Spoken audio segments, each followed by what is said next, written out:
Subscribe करें और bell दबाएं ताकि कोई खबर रह न जाए।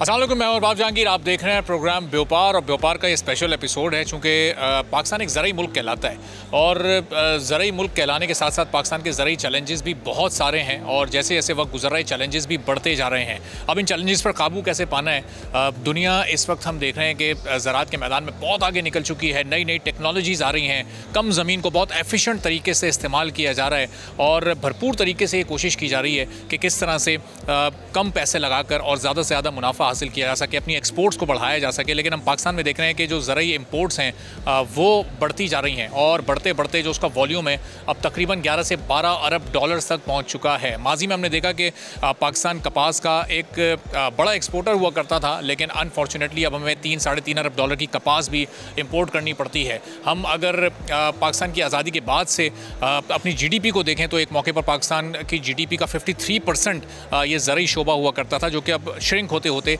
ऑलमोस्ट 21% तक आ चुका है। हमारे मुल्क की जो ओवरऑल लेबर फोर्स है उसमें से अभी भी 40% लेबर फोर्स इसी ज़राअत के शोबे से मुंसलिक है। लेकिन टेक्नोलॉजी में हम क्यों पीछे रह गए, वक्त पर हमने दुरुस्त फैसले क्यों नहीं किए, प्राइवेट सेक्टर और हुकूमत का इसमें क्या रोल हो सकता है। और ये जो आप मेरे पीछे देख रहे हैं कि एग्जीबिशन भी लगी हुई है, यहाँ पर बड़े बड़े ज़रई एक्सपर्ट्स भी आए हुए हैं, उनसे भी हम जानेंगे कि आखिर इसकी वजूहात क्या हैं और फिर आगे इसका वे फॉरवर्ड क्या है। अपने ज़राअत के शोबे को कैसे हमने दुनिया भर के मुकाबले में ऊपर लेकर आना है और यहाँ पर जो टेक्नोलॉजीज़ इस वक्त मौजूद हैं वो दुनिया के किन किन ममालिक में इस्तेमाल हो रही हैं और इन टेक्नोलॉजीज़ को इस्तेमाल करते हुए हम अपने एग्रीकल्चर सेक्टर को कितना एफिशिएंट कर सकते हैं, हमारे किसानों की कितनी मदद हो सकती है और उनमें अवेयरनेस कितनी ज़्यादा आ सकती है। तो आपको ये एग्जीबिशन भी विज़िट करवाते हैं और यहाँ मौजूद एक्सपर्ट से भी बात करेंगे। तो चलिए चलते हैं और प्रोग्राम को बाकायदा शुरू करते हैं। तो किसी भी फील्ड में जिद्दत और टेक्नोलॉजी ज़ाहिर है काम को आसान कर देती है और एग्रीकल्चर में भी अब हम देख रहे हैं मॉडर्न फार्मिंग का एक कल्चर है जो कि अब डेवलप होता जा रहा है। अब पाकिस्तान में इस वक्त कौन कौन सी टेक्नोलॉजीज़ आ चुकी हैं, यहाँ पर इस एग्जीबिशन में जो टेक्नोलॉजीज़ मौजूद हैं वो भी हम आपको दिखाएंगे। ये एक राइस ट्रांसप्लांटर आप देख रहे हैं और अब ये किस काम आता है और कितने लोगों का और कितनी जल्दी और कितने कम वक्त में कितना एफिशिएंट तरीके से काम करता है। खालिद साहब, ये जो राइस ट्रांसप्लांटर है इसकी क्या खुसूसियात हैं और इसके आने के बाद अब क्या क्या चेंजेस आ चुकी हैं हमारे एक आम किसान की ज़िंदगी में? से देखिए, हमारा जो पहले चावल ट्रांसप्लांट किया जाता है वो मैनुअली हाथों से किया जाता था। जो लेबर है हमारी वो हाथों के साथ चावल लगाते थे। अब उसमें जो है वो मसाइल कुछ इस तरह के थे कि जब चावल लगने का टाइम होता है उस वक्त जून जुलाई का महीना चल रहा होता है और टेम्परेचर जो है 40 डिग्री से अबव होता है। तो एक औरत के लिए, छोटे बच्चों के लिए काम करना, चावल लगाना वो बड़ा मुश्किल होता था। उससे जो है वो पौधे फी एकड़ कम लगते थे, नर्सरी बड़ी हो जाती थी, लेबर अवेलेबल नहीं होती थी अक्सर जगह के ऊपर। तो उससे हमारे फार्मर को नुकसान ये होता था कि उनकी पैदावार जो है फ़ी एकड़ वो कम होती थी।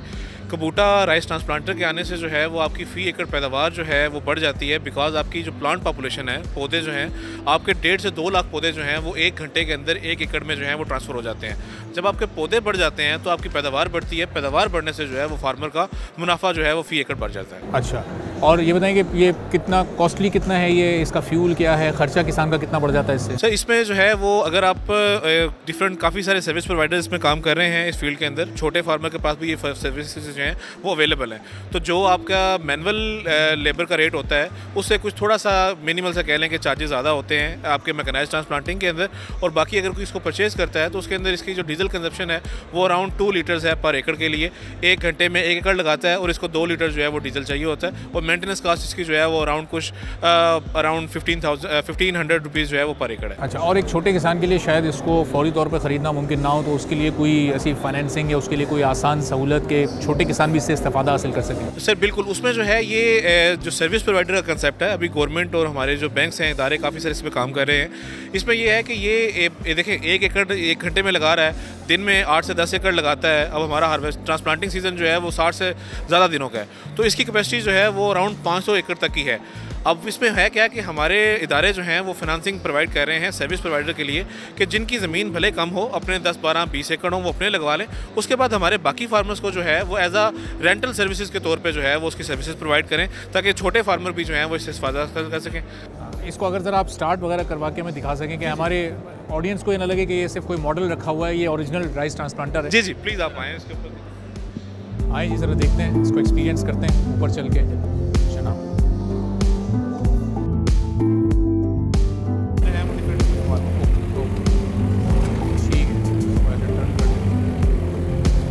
2019 में इसको लॉन्च किया गया पाकिस्तान में, और अब पिछले 5 साल से पाकिस्तानी जो है वो बड़ा बेहतर तरीके से इसको यूटिलाइज़ कर रहे हैं, और इससे अपनी प्रोडक्शन को बढ़ाया जा सकता है, क्योंकि इस वक्त असल जो मसला है वो एफिशिएंट प्रोडक्शन का ही है पाकिस्तान में।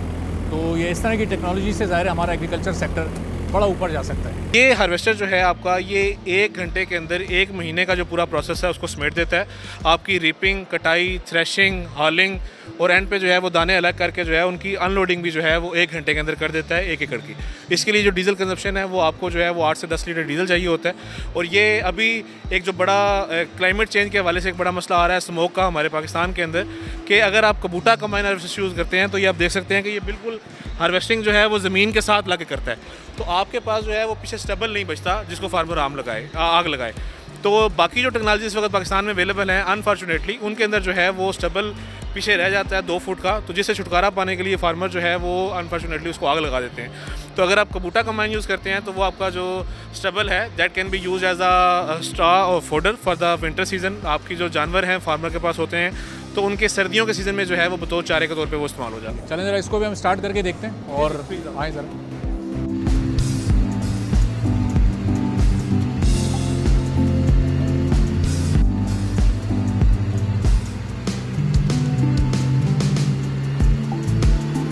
मतलब कि हम भी बड़ी एफिशिएंट टेक्नोलॉजी की तरफ आहिस्ता आहिस्ता पाकिस्तान भी जा रहा है, और दुनिया के जो बड़े ममालिक हैं उनसे हम कम्पीट कर सकते हैं आने वाले दिनों में। जी बिल्कुल, अभी जो है वो इस वक्त काफ़ी सारी टेक्नोलॉजीज़ जो हैं वो SIFC के तावन से डिफरेंट कंपनीज जो हैं वो एग्रीकल्चर के अंदर लीड कर रही हैं। मैकेनाइजेशन के डिफरेंट प्रोजेक्ट्स हैं, फिर सबसे बढ़कर जो है वो हमारी गवर्नमेंट्स इसमें जो है वो काफ़ी फैसिलिटेशन दे रही हैं। स्टेट बैंक की तरफ से जो है वो खुसूसी प्रायोरिटी दी जा रही है बैंक्स के लिए कि उसमें जो है वो एग्रीकल्चर के जो मैकेनाइजेशन के प्रोजेक्ट्स हैं उन पर फिनंसिंग दी जाए और फार्मर्स को जो है ये डिफरेंट सहूलियात जो हैं वो प्रोवाइड की जाए। Thank you so much. बहुत शुक्रिया। Thank you very much. तो लेटेस्ट राइस प्लांटर और कंबाइंड हार्वेस्टर आपने देखे, और ज़ाहिर है पाकिस्तान की जो एग्रीकल्चर है उसमें भी आहिस्ता आहिस्ता एक जिद्दत आती जा रही है। यहाँ पर कुछ ड्रोन्स मौजूद हैं, और यहाँ पर जो साहब मौजूद हैं उनसे ज़रा जानेंगे कि इन ड्रोन्स की क्या स्पेसिफिकेशंस हैं और इनसे क्या क्या काम लिया जा सकता है। अहमद भाई ये बताइएगा कि ये ड्रोन एक ये नज़र आ रहा है, हमें एक आगे भी है, अभी उस पर भी बात करेंगे चल के। क्या इसकी स्पेसिफिकेशंस हैं, ये किस काम आता है और क्या क्या मदद कर सकता है किसानों की? अच्छा जी, थैंक यू सो मच जी, आप यहाँ पे आए। बेसिकली जो ड्रोन है सर, ये आप इसको एग्रीकल्चर पर्पज़ के लिए इस्तेमाल करते हैं, इसकी स्प्रे करने के लिए प्लस खाद की जो है वो ब्रॉडकास्टिंग करने के लिए इस्तेमाल करते हैं।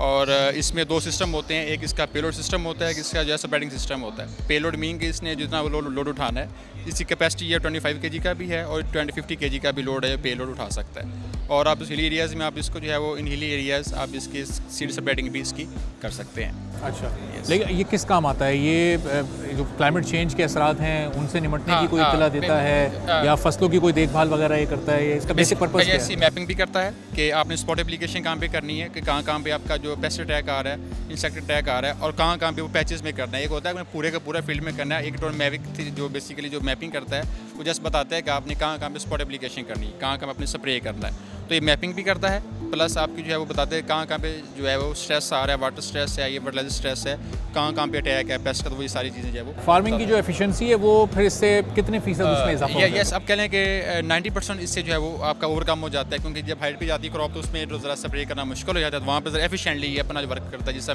मेज़ क्रॉप है, शुगर केन क्रॉप है, जो बड़ी क्रॉप्स है वहाँ पर एफिशिएंटली अपना ये स्प्रे ये करता है। कौन से स्टेप से इसका इस्तेमाल शुरू होता है? हार्वेस्टिंग के टाइम इसको ज़्यादा बेहतर तरीके से? सबसे पहले जब हम इसकी जब सीड लग जाता है, जब फसल लग जाती है, तब इसको फ़ौरन स्प्रे करना होता है। जिस तरह कि जब तो सर्बिसाइड स्प्रे बोलते हैं, जिस गंद वगैरह का स्प्रे करने के लिए इस्तेमाल करते हैं। दैन उसके बाद हम जब फसल होती है तो उसके बाद पेस्ट का स्प्रे करते होते हैं, इंसेक्टिसाइड्स का, पेस्टिसाइड्स का हम स्प्रे करते होते हैं। तो दैन उसके बाद जो भी स्प्रे चलते हैं इसमें हम जो है वो एज अ फोलियर जो हमारी जो लिक्विड फर्टिलाइजर्स होते हैं हम उसे यूज़ कर सकते हैं, इससे अप्लाई कर सकते हैं, और इससे जब वो सीड भी है वो दूसरे भी अप्लाई कर सकते हैं। ये जो मॉडल्स आपने रखे हुए हैं, ज़रा इसकी स्पेसिफिकेशन और फिर उसकी भी स्पेसिफिकेशन ज़रा चलकर बताइएगा। यस, ये जो है बेसिकली क्लास का मूवर है, जो बेसिकली रोड ग्रास अल्फाल्फा कटने के लिए इस्तेमाल करते हैं। क्रास ये जर्मन ब्रांड, जर्मन टेक्नोलॉजी है, जो रोड ग्रास हम लगाते हैं फॉर हे पर्पज़ के लिए, डेरीज के लिए लोग रोड ग्रास लगाते हैं, उसके लिए हम इसकी जो मूवर है वो हम उसको कटने के लिए इस्तेमाल करते हैं। ठीक है, और ये वाला ज़रा हम इधर आ जाते हैं। ये टेडर है बेसिकली, जो आफ्टर कटिंग के बाद रोड ग्रास के बाद इसको जब इसकी ड्राइनेस करने के लिए करने के लिए हम इसको जब इसको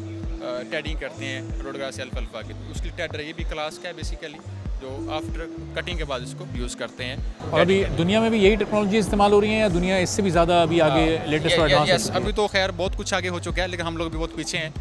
बट क्योंकि ये थोड़ी सी मशीन ज़रा कॉस्ट इफेक्टिव है, तो ये स्मॉल फार्मर्स के लिए थोड़ा सा मुश्किल हो जाता है इसको अफोर्ड करना। Thank you so much, thank you.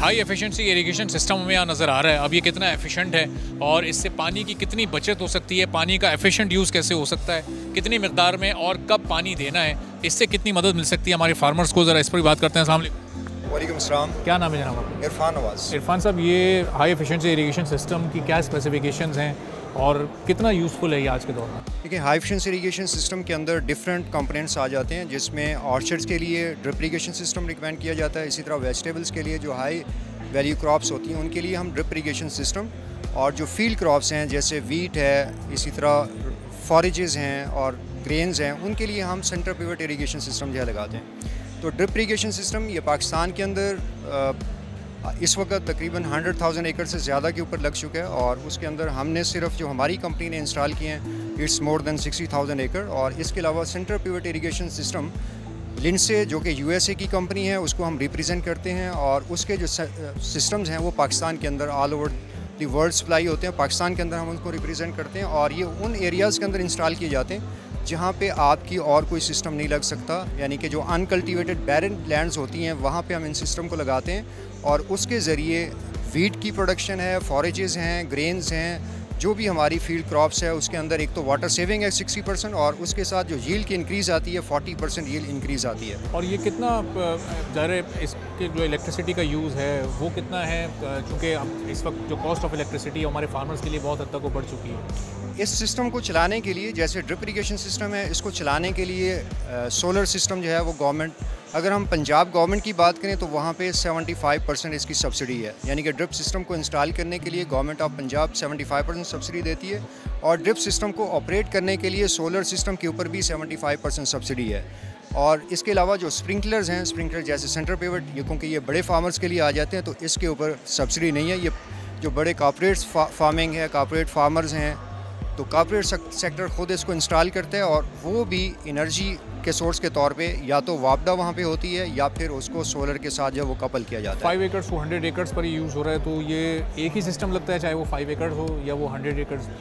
इसके अंदर डिफरेंट हमारे पंपिंग स्टेशंस आते हैं और फिल्टर्स आ जाते हैं। अगर 5 एकड़ 10 एकड़्स का फील्ड है तो उसके ऊपर पंपिंग स्टेशन जो है वो स्मॉल होगा, पीछे जो मोटर लगेगी, पंप लगेगा, वो स्मॉल कैपेसिटी का होगा, उसके अकॉर्डिंगली आगे जो है उसको डिज़ाइन किया जाता है। अगर बड़े स्केल के ऊपर है, जैसे 100 एकड़ के ऊपर हम लगा रहे हैं, तो 100 एकड़ के ऊपर बड़ा पंपिंग स्टेशन लगेगा, और उसके जो पाइप का डाया होगा वो बड़ा होगा, और उसके जो जोनिंग होगी, यानी कि वैसे हम 1 एकड़ के ऊपर कर रहे हैं तो वहाँ पे हम 10 एकड़्स के ऊपर जो है वो जा सकते हैं। 10 एकड़ का एक वाल होगा, और इसको हम ऑटोमेशन के ऊपर भी इंटीग्रेट करते हैं। कुछ फार्म्स हमने किए हैं जहाँ पे ज़मीन के अंदर जो है वो सेंसर लगा होता है। सेंसर जो है सेंस करता है कि इस वक्त सॉइल के अंदर कितना मॉइस्चर है। जैसे ही रिक्वायर्ड लेवल से मॉइस्चर नीचे जाता है तो सेंसर सिग्नल ट्रांसमिट करता है पीछे मशीन को, कंट्रोलर मशीन को ऑन कर देता है, सिस्टम ऑन होता है और पानी पौधे को मिलना शुरू हो जाता है। Thank you so much. तो इस एग्जीबिशन के मुख्तलिफ स्टॉल्स विजिट करने के बाद ये बेहतर अंदाज़ा हो रहा है कि पाकिस्तान का जो एग्रीकल्चर सेक्टर है वो आहिस्ता आहिस्ता इनोवेटिव हो रहा है, इनोवेशंस आ रही हैं, टेक्नोलॉजी की तरफ हम जा रहे हैं, तो दुनिया का मुकाबला हम कर सकते हैं, अपनी एक्सपोर्ट्स को भी हम बढ़ा सकते हैं, अपनी ज़रूरियात को भी हम पूरा कर सकते हैं। एक छोटा सा ब्रेक लेते हैं, ब्रेक के बाद कुछ एक्सपर्ट्स जो यहाँ पर मौजूद हैं, जो यहाँ के स्पीकर्स भी हैं, उनसे भी बात करेंगे। खुर्रम जफ़र साहब पाकिस्तान मर्केंटाइल एक्सचेंज के CEO हमारे साथ मौजूद होंगे। इसके अलावा आगा जान अख्तर साहब से भी हम बात करेंगे जो साबिक सेक्रेटरी एग्रीकल्चर सिंध के और प्रोग्रेसिव फार्मर भी हैं। तो ब्रेक के बाद आपसे दोबारा मिलते हैं और अपने कुछ एक्सपर्ट से भी इस सिलसिले में बात करते हैं।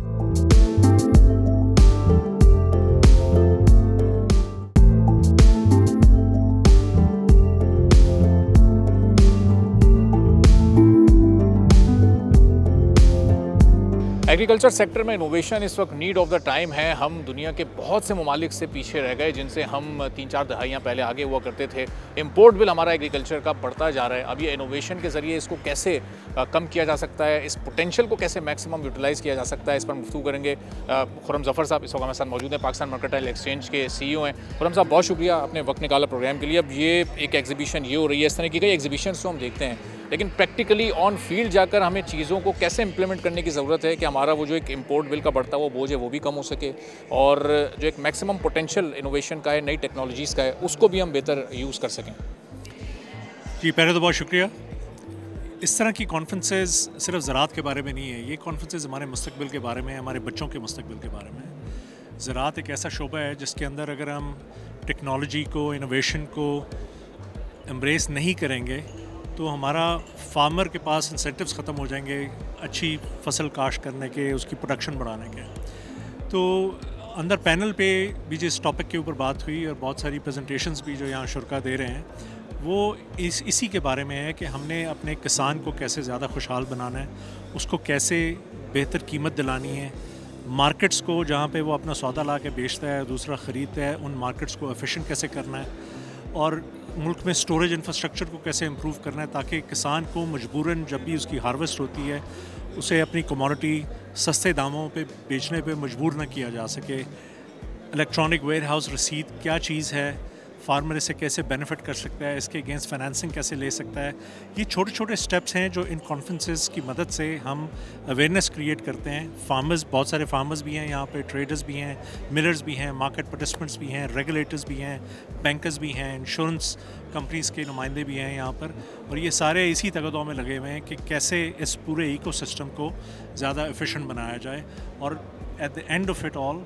किसान को और मिलर को और इवेंचुअली पाकिस्तान के हर शहरी को सस्ता खाना कैसे मैसर किया जाए। अच्छा, अब ये एफिशिएंसी कम क्यों हो गई? हमने देखा 50s में 60s में हमारी जो एग्रीकल्चर थी वो 53% ऑफ GDP हुआ करती थी, कम होते होते वो 21% पर आ गई है। हम राइस और कॉटन बहुत बड़े पैमाने पर एक्सपोर्ट किया करते थे, अब हमें कॉटन बड़ी इंपोर्ट करनी पड़ रही है, कोई 5 लाख बेल्स के करीब हमने अभी इंपोर्ट किए हैं। ये जो ये एक डिक्लाइन का सफ़र था, ये क्यों इतना तेज़ी से हुआ कि प्राइवेट सेक्टर की इस वक्त तरजीहात में ये चीज़ शामिल नहीं थी, गवर्नमेंट का बहुत ज़्यादा इसमें इंटरेस्ट था, ये इशूज़ कहाँ डेवलप हुए? इसके बहुत सारी वजूहात हैं। एक तो ये कि हमारा जो ज़्यादातर कल्टिवेटेड एरिया है वो स्मॉल होल्ड फार्मर्स हैं।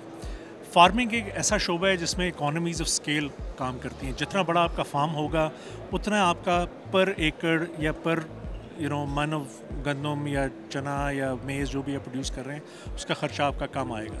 हमारी अनफॉर्चुनेटली 8-10 मिलियन जितने भी फार्मर्स हैं उनके मेजॉरिटी ऑफ द फार्मर्स के पास 10-12 एकड़ से कम की होल्डिंग है, तो इसलिए वो इन इकोनॉमीज़ ऑफ स्केल को लेवरेज नहीं कर सकते। दूसरा रीज़न ये है कि हम मार्केट में प्रोडक्ट को, हार्वेस्ट को डिफ्रेंशिएट नहीं करते। एक जमात के अंदर अगर सारे स्टूडेंट्स को कोई प्रोफेसर के बी ग्रेड मिलेगा, no matter how they perform, सबकी प्रोग्रेस, जो ए स्टूडेंट्स होंगे उनकी प्रोग्रेस परफॉर्मेंस भी बी की तरफ रिग्रेस करना शुरू कर देगी, राइट। सो जब फार्मर को जो अच्छी फसल लगाता है, अच्छी क्वालिटी की आउटपुट प्रोड्यूस करता है, अगर उसको भी वही कीमत मिलेगी जो एक एवरेज फार्मर को मिल रही है, तो उसके पास इंसेंटिव ख़त्म हो जाएगा दोबारा से वो चीज़ करने का। तीसरी वजह यह है कि हमारे पास स्टोरेज इंफ्रास्ट्रक्चर नहीं है, जिसकी वजह से फार्मर के पास ये चॉइस नहीं है कि जब वो अपनी हार्वेस्ट मार्केट के अंदर लेकर आए तो उसको मार्केट के डायनामिक्स को देखते हुए एक अच्छी कीमत पे हफ्ते बाद, महीने बाद, 2 महीने बाद निकाल सके, और उस दौरान वो बैंक से फाइनेंसिंग हासिल कर सके ताकि अगली फसल की इनपुट्स वगैरह ख़रीद सके। ये इंफ्रास्ट्रक्चर चूँकि एग्जिस्ट नहीं करता, फार्मर अपना हार्वेस्ट लेकर आता है, मार्केट में डंप करता है, जो भी कीमत उसको दी जाती है वो एक्सेप्ट करता है, बल्कि कर्ज़ा भी लेता है उस आड़ती से और जाके फिर अपनी अगली फसल लगाता है। इस कॉन्टेक्स्ट के अंदर ये एक्सपेक्ट करना कि हमारा फार्मर ज़्यादा प्रोडक्टिव होगा, ज़्यादा इन्वेस्टमेंट करेगा, ये मुमकिन नहीं है। हालांकि फार्मर अगर देखा जाए किसी भी और इकोनॉमिक पार्टिसिपेंट से सबसे ज़्यादा एफिशिएंट इकोनॉमिक पार्टिसिपेंट हमारा फार्मर है। अभी जॉन ने अपनी प्रेजेंटेशन में भी ये बात की कि फार्मर जो भी कमाता है वो अपने फसल के ऊपर लगाता है, अगली फसल पे लगाता है, उसकी मैकेनाइजेशन पे लगाता है, बेहतर सीड्स आइडली उसको इन्वेस्ट करने के लिए खर्च करता है। लेकिन हम ऐसा नहीं देखते। एक तो फार्म्स छोटे हैं, मार्केट सफिशेंट नहीं है, उसको कीमत सही नहीं मिलती है अगर वो अच्छा काम करता है, स्टोरेज इंफ्रास्ट्रक्चर नहीं है, उसको अपनी हार्वेस्ट बेचनी पड़ती है। तो ये सब बेसिक नेसेसिटीज़ जब तक हम नहीं इसको कवर अप करेंगे तो हम मॉडर्न फार्मिंग की तरफ कैसे जाएंगे, हम नई टेक्नोलॉजी कैसे लेके आएंगे, उसके लिए भी एक नई इन्वेस्टमेंट की ज़रूरत होती है। अगर हमें दुनिया की दीगर मालिक की तरह ड्रोन टेक्नोलॉजी पर या और मॉडर्न फार्मिंग की तरफ जाना है, उस कल्चर को हमें डेवलप करना है, तो वो स्टार्ट हो चुका है पाकिस्तान में या अभी उसके लिए अभी थोड़ा टाइम हमें दरकार है? आई थिंक अभी टाइम लगेगा। इंडिया ने इसमें काफ़ी प्रोग्रेस की है। वहाँ पे मेजर रोल जो फार्मर के कोऑपरेटिव्स बने थे उन्होंने प्ले किया। फार्मर्स ने रियलाइज़ किया है कि हम ये 5-5 एकड़ के फार्म के ऊपर फार्मिंग करके कभी भी अच्छे मार्केट पार्टिसिपेंट्स नहीं बन सकते।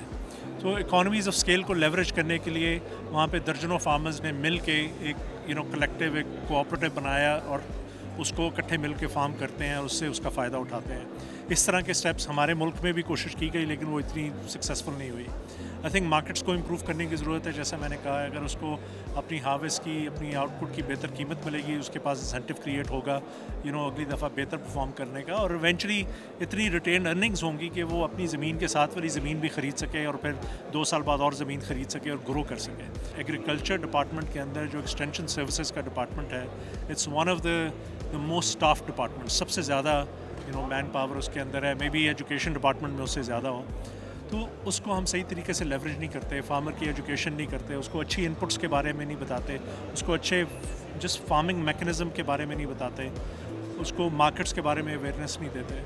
तो ये बहुत सारे लोगों को इकट्ठे मिल के काम करने की ज़रूरत है और तब जाके हम इसमें इम्प्रूवमेंट देखें। वन लास्ट क्वेश्चन खुर्रम साहब, के पाकिस्तान मर्केंटाइल एक्सचेंज इस सिलसिले में क्या अपना रोल प्ले कर रही है और पाकिस्तान की ज़राअत को, एग्रीकल्चर सेक्टर को ऊपर ले जाने में क्या रोल प्ले कर सकती है?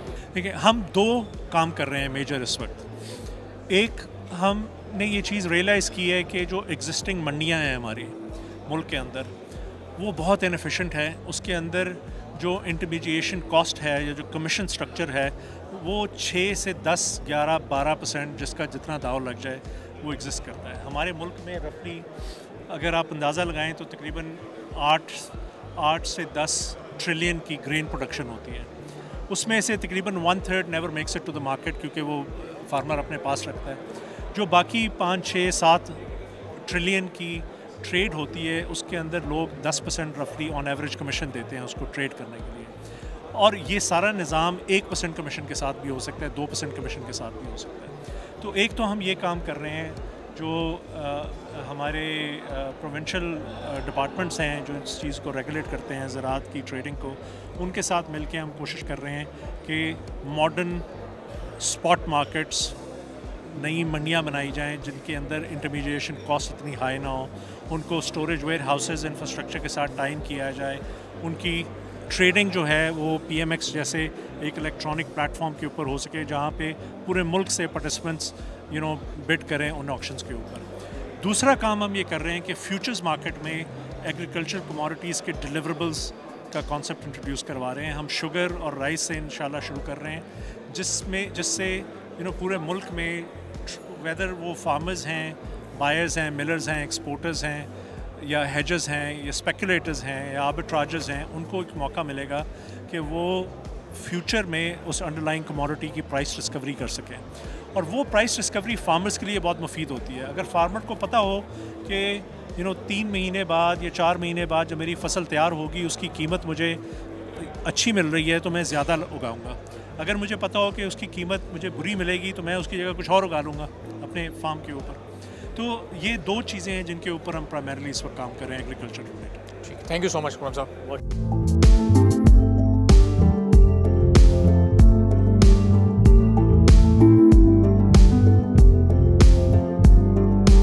एग्रीकल्चर सेक्टर में अगर हमें मॉडर्न टेक्नोलॉजीज़ दीगर ममालिक की तरह इस्तेमाल करनी है तो उसका तरीक़ाकार क्या होगा और उससे एफिशिएंसी कितनी बेहतर हो सकती है, ख़ास तौर पर जो हमारी 4 से 5 मेजर क्रॉप्स हैं और उनमें भी हम कुछ क्रॉप्स ऐसी हैं जिसको हम इंपोर्ट करने पर मजबूर हो जाते हैं, हमारी अपनी यहाँ ज़रूरियात पूरी नहीं हो पाती। कॉटन, हम एक बिलियंस ऑफ डॉलर्स की कॉटन इंपोर्ट कर रहे हैं जबकि माजी में हम ये एक्सपोर्ट किया करते थे। इसकी वजूहात क्या और फिर इससे निकल कर आगे अपने सेक्टर को कैसे डेवलप किया जा सकता है, इस पर हम गुफ्तगू करेंगे। आगा जान अख्तर साहब हमारे साथ मौजूद हैं। आगा साहब बहुत शुक्रिया, आप क्योंकि आप साबिक सेक्रेटरी भी हैं, प्रोग्रेसिव फार्मर भी हैं, तो अब अपना एक्सपीरियंस आप ज़रा प्लीज़ शेयर कीजिएगा कि ये इस वक्त जो हमारा पोटेंशियल है एग्रीकल्चर का, हम कितना उससे पीछे हैं और इस पोटेंशियल को मैक्सिमम यूटिलाइज हम कैसे कर सकते हैं। बहुत सारे ऐसे ममालिक हैं जो मॉडर्न टेक्नोलॉजीज इस्तेमाल करते हुए हमसे आगे निकल चुके हैं। देखिए, एक क्रॉप को ले लेते हैं पहले, राइस को। अब राइस में लेज़र लेवलिंग अगर कर दी जाए ज़मीन पे, उसके बाद आप जब चावल का बीज लगाते हैं वो ट्रांसप्लांटर्स यूज़ कर दिए जाएं। एक मामूली सा फ़र्क है कि आपके जो मैकेनाइज ट्रांसप्लांटिंग होती है वो पर एकड़ 1 लाख सीड्स आराम से कर लेती है, जबकि नॉर्मल मैनुअल से 60 to 70,000 से ज़्यादा वो नहीं होता है। अब ये आप ये देख लें, अगर 20% 25% आपने सीड ज़्यादा लगाए पर एकड़ तो आपकी यील्ड उसी वजह से पहले बढ़ जाएगी। दूसरी बात, अगर आपने लेज़र लेवलिंग की हुई है तो ज़मीन पे जो पानी का इस्तेमाल है वो बराबर होगा हर जगह, आपका फर्टिलाइज़र बराबर रहेगा, एक जगह से दूसरी जगह पे नहीं चला जाएगा पानी के फ़्लो की वजह से। तो ये सारी चीज़ें आपकी इंश्योर करेंगी क्रॉप की बेहतरी के लिए और रिज़ल्ट बेहतर होगा। ये सिर्फ एक क्रॉप की बात मैं कर रहा हूँ। इसी तरीके से शुगर केन है, वीट है, इन सारी चीज़ों पे अगर आप मैकेनाइज तरीके से आ जाएंगे, हार्वेस्टिंग मैकेनाइज तरीके से करेंगे, आपकी ज़मीन जल्दी फारिग हो जाएगी दूसरी फसल के लिए, दूसरी फसल की तैयारी करने के लिए। उस सारी चीज़ों को मिला के आपका ओवरऑल जो यील्ड्स होंगे उन पे असर पड़ेगा। सही। तो अब ये तो आपने जो नॉर्मल एक हालात होते हैं, रूटीन के हालात, उससे मुतालिक बात की, लेकिन अक्सर हम देखते हैं जो 2022 में इस तरह सैलाब आया या कभी ज़रूरत से ज़्यादा बारिशें हो गई, जो क्लाइमेट के असरात, क्लाइमेट चेंज के असरात हैं इस वक्त, इनसे निमटने के लिए हम कैसे बेहतर तरीके से आगे बढ़ सकते हैं? बिल्कुल आपने सही कहा। 2010 से ले लें, 2008-9 में भी बारिशें आई थी जिसकी वजह से स्टैंडिंग जो क्रॉप था, जो कटा हुआ क्रॉप था बल्कि राइस का, वो डैमेज हुआ था सारे सिंध में। उसके बाद 2010 के फ्लड्स आए जिसमें बहुत मैसिव किस्म की डेविस्टेशन हुई राइट बैंक पे। उस वक्त नुकसान हुआ, जीडीपी आपकी जो थी उस पर बहुत बड़ा असर पड़ा। उसके बाद अगेन 2011, 12, 13 में बारिश की वजह से राइट बैंक, लेफ़्ट बैंक, इन सारी जगहों पे आपका असर पड़ता रहा और आपके क्रॉप की यील्ड्स कम हुए। अब उसके बाद 22 में जिस किस्म की बारिशें पड़ी हैं उसने 2010 के फ्लड से भी ज़्यादा नुकसान पहुंचा दिया, बिकॉज आपका राइट बैंक और लेफ़्ट बैंक दोनों नुकसान में आ गए, डूब गए। अब इन सारी चीज़ों के लिए आपको कोई ना कोई अल्टरनेट क्रॉपिंग पैटर्न सोचना पड़ेगा, देखना पड़ेगा। उसके साथ जो गर्मी का असर हो गया है इस साल जो पैडी की जो है फसल है उसमें कम से कम भी सिंध के अंदर जो एक्सपेक्टेड है 40% लॉसेस हैं, और शुगर केन में भी उसी वजह से एक्सट्रीम हीट की वजह से लो यील्ड्स आ रही हैं। और इस साल वीट का जो अभी जो क्रॉप लगा हुआ है, आई होप कि वो उसमें ज़्यादा गर्मी नहीं है, नहीं तो वो भी डैमेज होगी। तो इन सारी चीज़ों के लिए हमें तैयारी करनी पड़ेगी। ऐसे सीड्स होने चाहिए लोग फार्मर्स के लिए, और तरीक़ेकार बताने चाहिए एक्सटेंशन को, ताकि वो इसको मुकाबला कर सकें, फेस कर सकें और यील्ड्स बरकरार रहें। 40% चावल का नुकसान बहुत बड़ा है। गुज़रे साल 4 बिलियन प्लस की एक्सपोर्ट हुई थी, इस साल आप देख लें कि वो सारा नुकसान होगा। इसी तरीके से जो क्रॉपिंग पैटर्न है, अब आस्ते आस्ते आप ये देखें कि मार्केट में जो इंटरफेरेंस हो रही थी बाय फिक्सिंग द प्राइसेस, वो अभी वीट पे और शुगर केन पे नहीं होगी। उससे ये बेनिफिट होगा कि जो क्रॉप में फार्मर को सही लगता है वही करेगा, जिसमें उसको इनकम मिलती है। आर्टिफिशियल एक बूस्ट की वजह से नहीं फार्मर करेगा। अब वीट की जो प्राइस फिक्स्ड है 4000 की गई थी, उससे मेजॉरिटी फार्मर्स को बेनिफिट तो नहीं मिला, कुछ लोगों को मिला जिनका वीट परचेस किया गया। राइस में आप ये देख लेंगे, राइस में प्राइस फ्लक्चुएशन गुजरे साल के मुकाबले में 1000 रुपये की है। गुजरे साल 3500 तक का बिका था एरी, इस साल 2500 का बिका है। लेकिन फार्मर उसके लिए तैयार होता है, उसको पता है इंटरनेशनल प्राइसेस के मुताबिक उनको प्राइसिंग मिलती है। तो ये फेयरनेस आ जाती है मार्केट में, और इंटरफेरेंस की वजह से जो आर्टिफिशियल अप एंड डाउन होता है फार्मर की क्रॉप का, वो ख़त्म होता है। हमारी जो लैंड एफिशिएंसी है उसको हम कैसे बढ़ा सकते हैं, क्योंकि ये जो हम इंपोर्ट बिल को बढ़ता हुआ देख रहे हैं मुस्तकिल, हम एक ज़राई मुल्क कहलाते हैं, लेकिन ऑलमोस्ट 11-12 अरब डॉलर की हम इंपोर्ट मुख्तलिफ मद में कर रहे हैं। उसमें कपास भी शामिल है, उसमें हमें शुगर और वीट भी माजी में इंपोर्ट करना पड़ा है, हम दालें इंपोर्ट करते हैं। तो ये जो 12 अरब डॉलर का हमारी इकॉनमी पर बोझ है, इसको हम कैसे कवर अप कर सकते हैं? देखिए, इसका एक तरीका यही है कि जिसके हाई वैल्यू है प्रोड्यूस को उसको सपोर्ट किया जाए। दालों का है काम या कॉटन है। अब कॉटन की फसल जो है उसने सारी जगहों पे दे दिया है, जगह गुंजाइश कर दी है शुगर केन के लिए।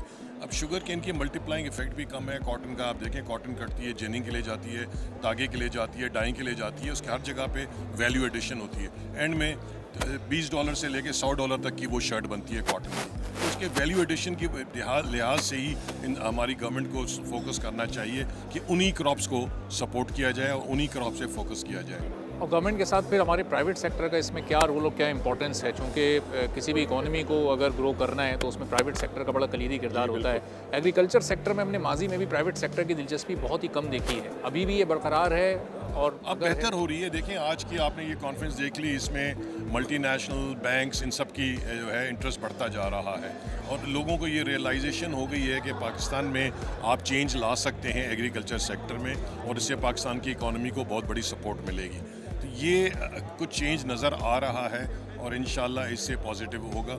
और गवर्नमेंट की सिर्फ ये पॉलिसी होनी चाहिए कि गवर्नमेंट इनकरेज करे, रेगुलेटर रहे, प्राइस फिक्सेशन में से दूर रहे तो बेहतर है। जैसे वो एक पिछले साल का जो एपिसोड था वीट वाला, उसमें हमने देखा कि अरबों रुपए का नुकसान किसानों को हुआ। तो अब इसके लिए कोई ऑल्टरनेट सोल्यूशन मौजूद है कि अगर गवर्नमेंट प्राइस फिक्स ना करे तो फिर किस तरह से उस प्राइस को गवर्नमेंट को सिर्फ देखें, गवर्नमेंट को अब ये ख्याल करना चाहिए कि जो मैकेनिज्म बनाया गया है कि सिर्फ प्राइवेट सेक्टर होगा तो प्राइवेट सेक्टर वो मैनिपुलेशन नहीं कर सके और उसको इंश्योर करना चाहिए कि प्राइवेट सेक्टर की मैनिपुलेशन नहीं हो। प्राइवेट सेक्टर देखें राइस में के परचेजिंग में फार्मर भी खुश है और प्राइवेट सेक्टर भी खुश है। इंटरनेशनल प्राइसेस के मुताबिक पैसे मिलते हैं तो एक आप ऑटोमेटिकली एक किस्म की बैलेंस आ जाता है। इसी किस्म का बैलेंस एक्सपेक्ट किया जाएगा शुगर केन में भी और वीट में भी, hopefully. Thank you so much sir. Thank you Agha साहब।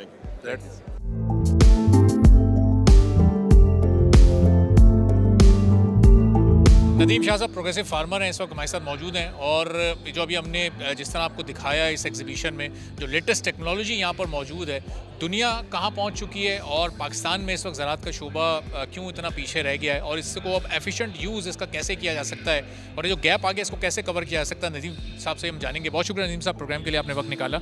ये बताइएगा कि इस एग्जीबिशन का फ़ायदा और जो इस वक्त हम टेक्नोलॉजी विजिट करके आ रहे हैं, वहाँ पर हमने राइस ट्रांसप्लांटर देखा, हमने कंबाइन हार्वेस्टर देखा, कुछ ड्रोन्स यहाँ पर मौजूद हैं। पाकिस्तान में तो ये नए नए हैं, दुनिया तो बहुत पहले से इनको इस्तेमाल कर रही है, इनका एफिशिएंट यूज़ क्या है? बिस्मिल्लाहिर्रहमानिर्रहीम। बहुत बहुत शुक्रिया कि आपने ये एक मौका दिया हमें अपने व्यूज़ बताने का। ये देखें दुनिया जहाँ कहाँ पहुँच गई है। आप हमारी यील्ड देखें जो हमारा आम फार्मर ले रहा है और हमारे पड़ोसी मुल्क ले रहे हैं, उसमें 100% का फ़र्क है। तो मतलब हम अपनी प्रोडक्शन को डबल कर सकते हैं। अभी 2.5 करोड़ एकड़ को पर हमारी गंदम लगती है, उसमें से हम 30 मन एकड़ उठा रहे हैं। अगर ये टेक्नोलॉजी हम करें तो वो 60 मन पे चली जाएगी। तो इतनी गंदम होगी वो हमारा एक्सपोर्टेबल क्लब हो जाएगा। फिर उसके बाद क्या होगा कि जब वाफर मिकदार में वो पैदा होगी टेक्नोलॉजी के ज़रिए तो कंज्यूमर को भी सस्ती मिलेगी और फार्मर को भी जो है उसमें फ़ायदा होगा, क्योंकि उसकी जब प्रोडक्शन बढ़ेगी तो उसकी कॉस्ट ऑफ प्रोडक्शन कम हो जाएगी। तो ये विन विन सिचुएशन है दोनों के लिए, प्रोड्यूस करने वाले के भी और खाने वाले के भी। इसमें जो हमारी 5 जो मेजर फसलें हैं उसमें से अभी हम देख रहे हैं कि कपास जो हम माजी में एक्सपोर्ट किया करते थे, अब हम 3-3.5 अरब डॉलर की मुख्तलिफ मुल्कों से मंगवा रहे हैं और अपनी कपास यहाँ हम उस पर सेल्स टैक्स लगा के वो महंगी इंडस्ट्री को दे रहे हैं। तो ये इस तरह के इशूज़ सॉर्ट आउट हो सकेंगे मुस्तकबिल में हमारे एग्रीकल्चर सेक्टर? सबसे बड़ा अलमिया ये है, तो जो भी हुकूमत आती है ना वो अपनी अपनी प्रायोरिटीज़ लेकर आती है और वो पिछली गवर्नमेंट की पॉलिसीज़ को चेंज करती है या ब्रेक लगा देती है। होना ये चाहिए कि ज़राअत तो एक मुस्तकिल चीज़ है, तो जो पॉलिसी है उसमें कंसिस्टेंसी हो, वो चलती रहें। अब ये जो सेल्स टैक्स इन्होंने लोकल कपास के ऊपर लगाया, मतलब अपने फार्मर को जो है वो टैक्स में लगाया और बैनुल-अक़वामी फार्मर को जो है रिलीफ दिया, ये ज़्यादती है। गवर्नमेंट को ऐसी पॉलिसियाँ नहीं बनानी चाहिए। उसके अलावा जो ऊपर आदमी बैठे हुए वो ऐसे ऐसे बाबू बैठे हुए जिनको न गंदम की खबर है न उनको कपास की खबर है। भाई अगर आप मुझे कहेंगे कि जाके कराची का ड्रेनेज सिस्टम बना दो तो मेरे से तो नहीं बनेगा ना। आप मुझे कहेंगे कि भाई फसल के बारे में बताएं, कपास का बताएं, गंदम का बताएं, तो मैं बताऊं आपको। दूसरा ये है कि इसके जो रेट हैं कपास के वो तो पीछे गए हैं, लेकिन जो भी उसमें इनपुट हैं, जो भी हम उसको पैदा करने के लिए लगाते हैं, फर्टिलाइज़र, पेस्टिसाइड, वो सब महंगे होते जा रहे हैं, ऑलमोस्ट डबल हो गए। तो वो वारा नहीं खा रहा तो कपास लगाना छोड़ दिया। अब मैं अल्लाह ना करे मैं देख रहा हूँ कि अगले साल पाकिस्तान में गंदम का ज़बरदस्त शॉर्टफॉल होगा, चावल का शॉर्टफॉल होगा, क्योंकि गंदम पिछले साल 50% रेट पे मिली, इस साल भी 50% रेट पे जा रही है। हर ज़मींदार जो है 1 एकड़ के ऊपर 50-60 हज़ार रुपये का नुकसान कर रहा है। नदीम साहब, एक आखिरी सवाल कि यहाँ पर जो कॉर्पोरेट सेक्टर की हम दिलचस्पी इस वक्त इस मॉडर्न फार्मिंग में देख रहे हैं, ये कितनी हौसला अफजा बात है और इससे कितना एक गेम चेंजिंग फील आ सकती है? देखिए, कॉर्पोरेट सेक्टर की बात मुझे मुझे हजम नहीं होती, मुझे समझ में नहीं है। अच्छा, बात यह है कि कॉरपोरेट सेक्टर आप कर रहे हो, कॉरपोरेट लगा रहे हो, तो जो हमारे लोकल आदमी है वो कहाँ जाएंगे?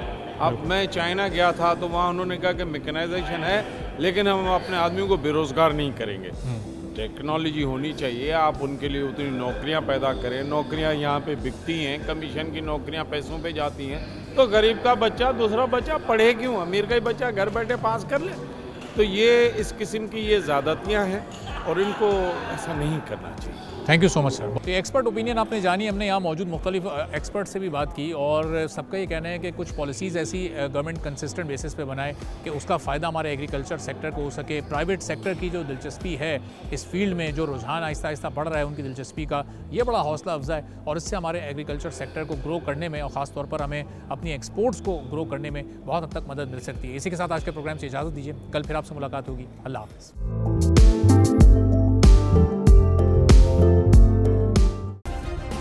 सब्सक्राइब करें और बेल दबाएं ताकि कोई खबर रह न जाए।